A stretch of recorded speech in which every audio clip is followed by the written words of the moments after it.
Salut à tous, je vous retrouve aujourd'hui pour une nouvelle vidéo où on va parler des bandes de backstand. Alors, je vous fais cette vidéo parce que c'est une des questions qui revient le plus souvent pour moi, à savoir qu'est-ce que j'utilise comme bande, à quelle étape et pourquoi. Donc je vais essayer de vous synthétiser tout ça dans cette vidéo et comme d'habitude je vais faire ça de manière assez simple. Donc j'ai déjà détouré un couteau, on va suivre sa réalisation étape par étape et puis à chaque moment je vous dirai ce que j'utilise comme bande et puis pour quelle raison. Je sais aussi que c'est un point sur lequel on a tous nos petites habitudes. Donc moi je vous montre ma manière de fonctionner et le matériel que j'utilise en conséquence, j'espère que ça pourra vous être utile à vous aussi.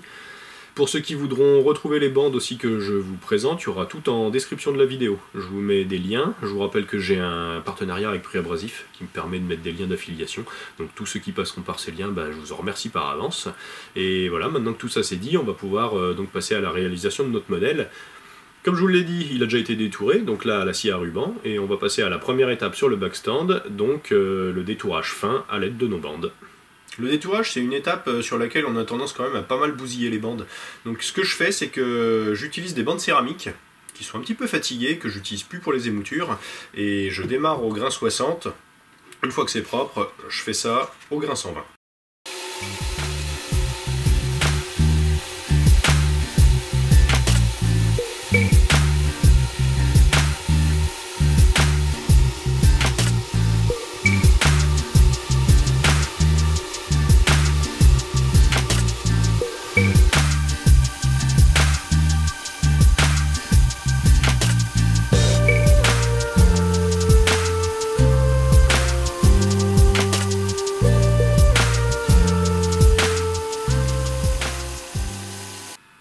J'ai terminé le détourage de mon modèle donc avec ces vieilles bandes céramiques 60 et 120.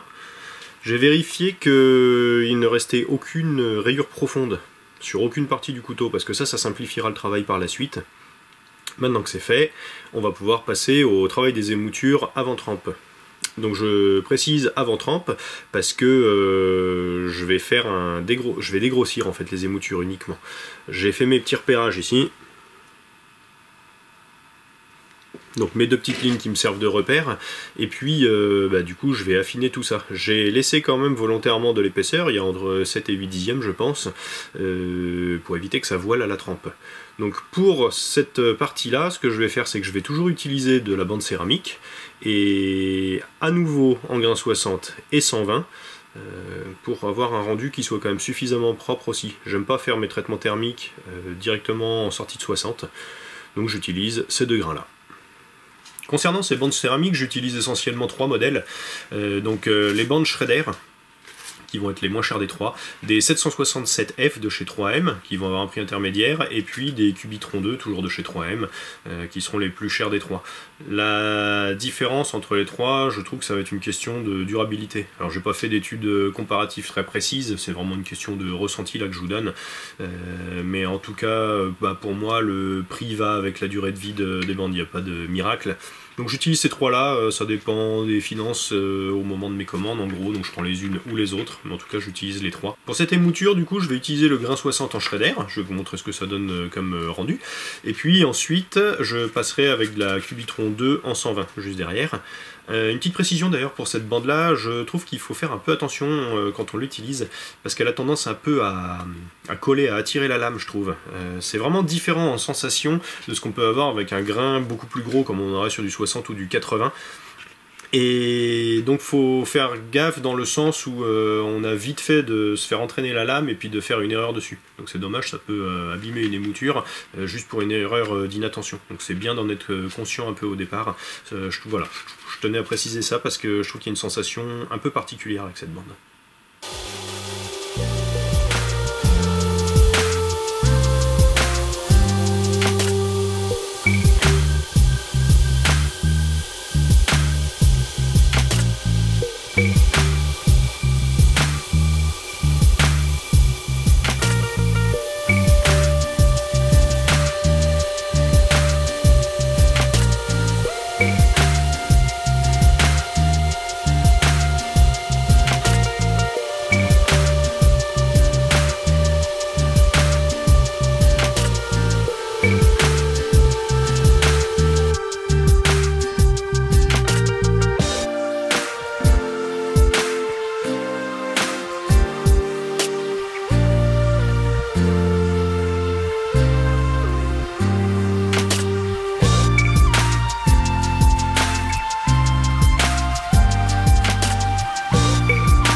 Maintenant que j'ai terminé les traitements thermiques, je vais pouvoir repasser sur le backstand pour affiner les émoutures. Je ne sais pas si vous vous souvenez, je vous ai dit que j'avais laissé à peu près 8 dixièmes d'épaisseur au niveau du fil.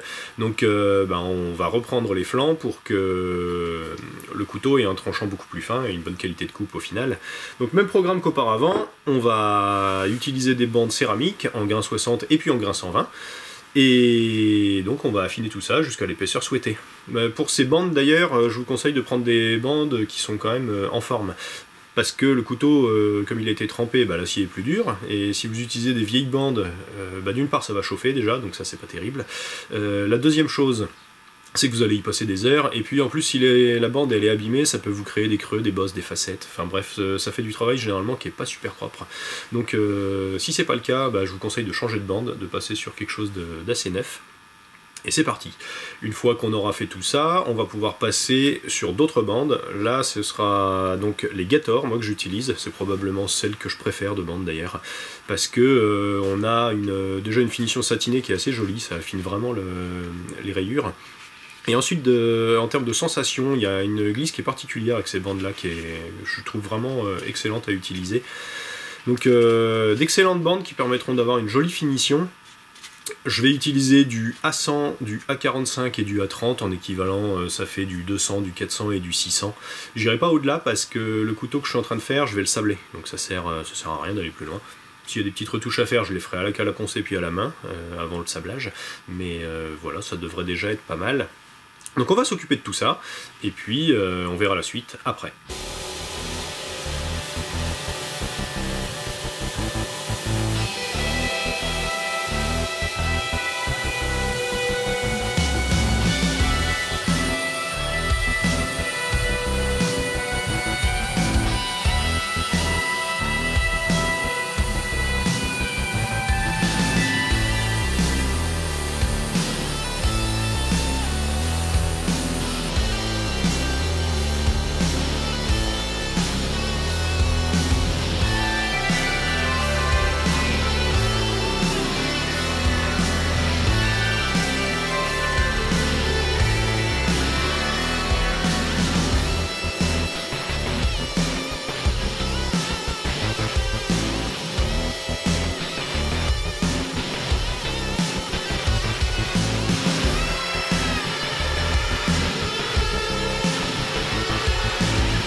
Avant de passer au travail du manche, il va me rester une dernière étape.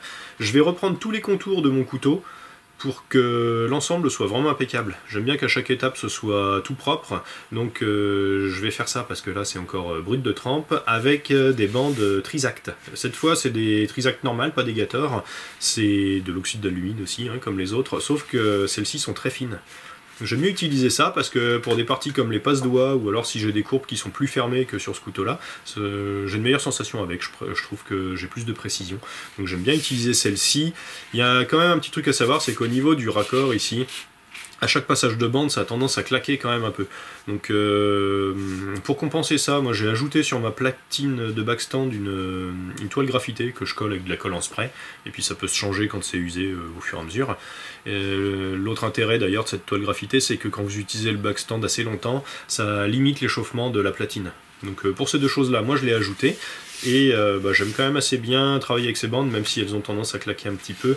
Pour le détourage, j'utilise essentiellement de la A100 et de la A45, donc ça fait des équivalents de 200 en grain et 400.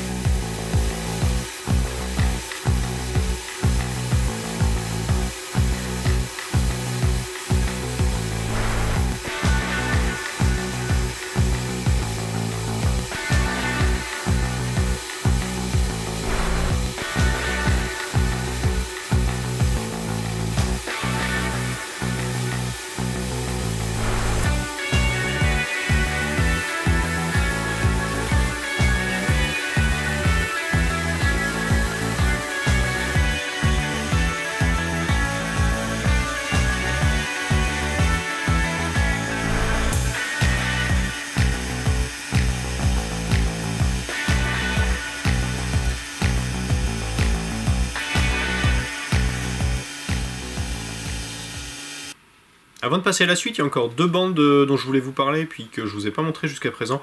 Ça reste des bandes céramiques, sauf que le grain n'est pas le même. La première dont je veux vous parler, c'est le gros grain, donc 36 ou 40 suivant les marques. Et ça, vous voyez, c'est vraiment du gros, hein.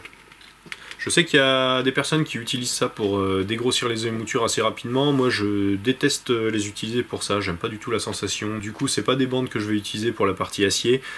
Ça peut m'arriver d'utiliser ça pour des tourages assez grossiers, mais sinon, je réserve ces bandes-là soit pour dégrossir des carrelets ou des plaquettes, pour éviter que ça chauffe et puis que ça enlève beaucoup de matière d'un coup.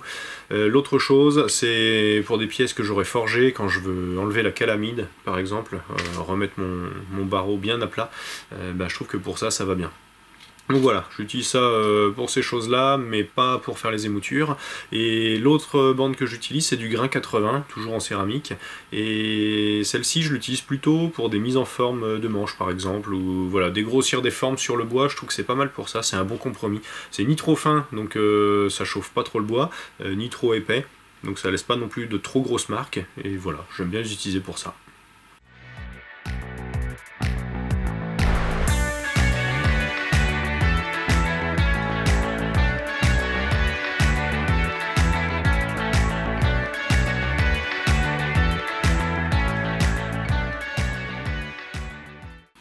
Je vais vous montrer maintenant deux autres types de bandes qui me servent pour faire certaines finitions. C'est les bandes Scotch-Brite et puis les bandes Cork. C'est deux bandes qui sont intéressantes pour faire des finitions différentes. Donc comme mon couteau là il est fini, je vais faire les essais sur un autre truc qui traînait dans l'atelier, celui-ci. Je vais vous montrer le rendu de ces bandes à chaque fois. Et donc on va commencer par les corks. Alors les corks, j'en ai deux types.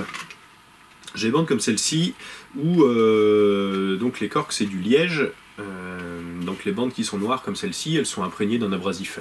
Donc on a une granulométrie qui est déjà définie. Moi j'ai du 400, du 600, du 800 et du 1000 sur ces séries-là. Et quand on regarde, je vais vous montrer après d'un peu plus près, c'est quand même une texture qui est hyper marquée. On a l'impression que ça va nous tronçonner la lame dès qu'on va passer l'acier dessus, et bien en fait pas du tout.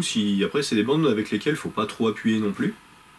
On laisse travailler, et puis ça va nous donner une finition intéressante. Ça va strier la lame donc dans le sens de rotation, et puis plus on va monter en grain, plus les stries vont être fines, et donc plus ça nous donnera une finition propre. Il y a une autre version en fait qui n'a pas d'abrasif inclus dessus. Et donc cette bande là, on a les morceaux de liège donc qui sont collés sur la bande et on vient en fait appliquer de la pâte à polir dessus. Donc cette bande là en fait, ces bandes là, si on suit la progression en grain qu'on arrive jusqu'à celle-ci, on arrive, je vais vous montrer, à un poli miroir, donc qui se fait rapidement à la machine et sans trop passer de temps à la main. Alors c'est pas un poli, je trouve impeccable, il reste toujours quelques petites stries. Après c'est peut-être la manière dont moi je l'utilise, qui est peut-être pas exactement la bonne, je ne sais pas. Mais moi je m'en fous un peu parce que le poli miroir c'est une finition que j'aime pas du tout. Et que je fais que pour préparer en fait certaines lames. Parce que dès qu'on fait une trempe sélective par exemple, ou alors la révélation d'un sandwich ou d'un damas, on a besoin d'avoir une lame qui soit particulièrement bien finie avant de faire les bains, pour que la révélation se passe bien, que ce soit joli, qu'il n'y ait plus de traces, etc. Donc moi j'utilise ça pour ça, donc je m'en fous un peu s'il reste des micro-rayures, parce que de toute façon après voilà ça part dans les bains d'acide. Par contre ceux qui veulent pas trop se casser la tête, si votre lame est bien préparée, que tout est nickel, que vous passez ensuite sur ces bandes de finition là, vous pouvez ensuite passer aussi à la frotte, et là vous éliminez encore d'autres petits résidus, et en fait ça fait du boulot qui est vraiment propre, sans y passer des heures non plus à la main. Voilà. Donc c'est intéressant pour tout ça, ces bandes là, c'est super durable. Après pour ce qui est de la durabilité, moi je les ai jamais changées, donc j'ai ça depuis quand même assez longtemps. Comme c'est des bandes aussi avec lesquelles je passe pas énormément de temps, j'imagine que c'est lié. Mais en tout cas, ça me semble vraiment costaud. Voilà. L'autre bande que je voulais vous montrer, c'est celle-ci. Donc c'est une bande Scotch-Brite. Ici c'est la bleue, et ces bandes-là, je les trouve intéressantes pour obtenir une finition satinée, qui est assez jolie. Ce qu'on va faire, c'est que je vais utiliser les bandes cork pour monter ma lame jusqu'à un polymiroir, comme ça vous verrez le rendu que ça peut donner aussi. Et puis après on foutra tout ça en l'air avec la bande satinée, et comme ça vous verrez l'autre type de finition que ça arrive à apporter.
Comme j'étais parti, j'en ai profité donc pour mettre un petit coup de frotte, comme vous avez pu voir sur les images, pour vous montrer qu'on pouvait réussir à faire un polymiroir du coup sans aucune étape de ponçage à la main.